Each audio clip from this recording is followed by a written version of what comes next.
Essuula 17. Awo ekigambo kya Mukama ne kinjijjira nga kyogera nti, Omwana w'omuntu, leeta ekikkokko ogeere ennyumba ya Isirayiri olugero, oyogere nti, bw'ati bw'ayogera Mukama Katonda nti, empungu ennene erina ebiwawaatiro ebinene n'ebiwaawa ebiwanvu, eriko ebyoya bingi, ey'amabala agatali gamu, yajja ku Lebanooni n'etwala obusongezo bw'omuvule. Yanogako amasanso gaagwo amato agakomererayo, n'eguggyayo n'egutwala mu nsi ey'obusuubuzi, yagusimba mu kibuga eky'abasuubuzi.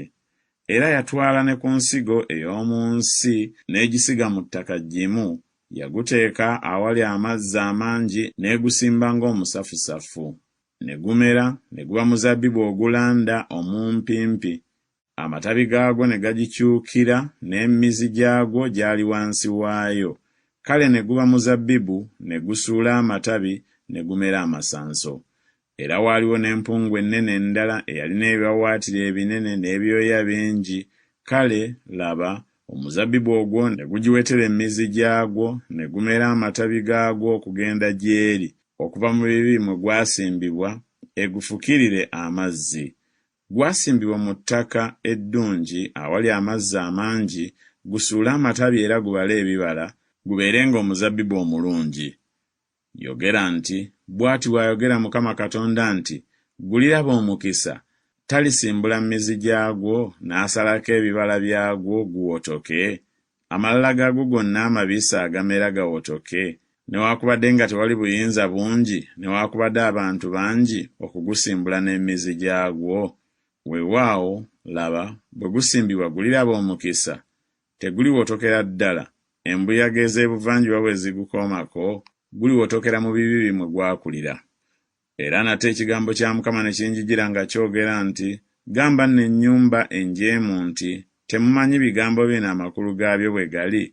Babuulire nti, laba, kabaka w'e Babulooni yajja e Yerusaalemi, n'awamba kabaka waayo n'abakungu baayo n'abaleeta gy'ali e Babulooni, era n'atwala ku zzadde lya kabaka, n'alagaana naye endagaano, era n'amulayiza ekirayiro, n'aggyayo ab'amaanyi ab'omu nsi.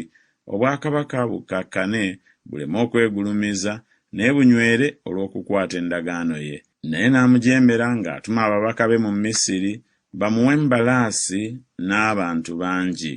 Aliraba omukisa, aliwona oyo akola ebifaanana bwe bityo, alimenya endagaano, era naye n'awona. Nga bwe ndi omulamu, bw'ayogera Mukama Katonda, mazima mu kifo kabaka mw'abeera eyamufuula kabaka, gwe yanyoomako ekiragiro kye n'amenya endagaano ye, oyo gy'ali wakati mu Babulooni gy'alifiira. So ne Falaawo n'eggye lye ery'amaanyi n'ekibiina ekinene talibaako kyamugasa mu ntalo, bwe balituuma ebifunvu ne bazimba ebigo okuzikiriza abantu bangi, kubanga anyoomye ekiragiro ng'amenya endagaano. Era, laba, yali awadde omukono gwe, era naye akoze ebyo byonna, taliwona. Mukama Katonda kyava ayogera bw'ati nti, nga bwe ndi omulamu, mazima ekirayiro kyange kyanyoomye n'endagaano yange gy'amenye, ndibituusa n'okubituusa ku mutwe gwe ye. Era ndimusuulako ekitimba kyange, era ndimutwala e Babulooni, era ndiwoleza naye eyo olw'ekyonoono kye kye yannyonoona. Era abaddusi be bonna mu bibiina bye byonna baligwa n'ekitala, n'abo abalisigalawo balisaasaanyizibwa eri empewo zonna. Kale mulimanya nga nze Mukama njogedde.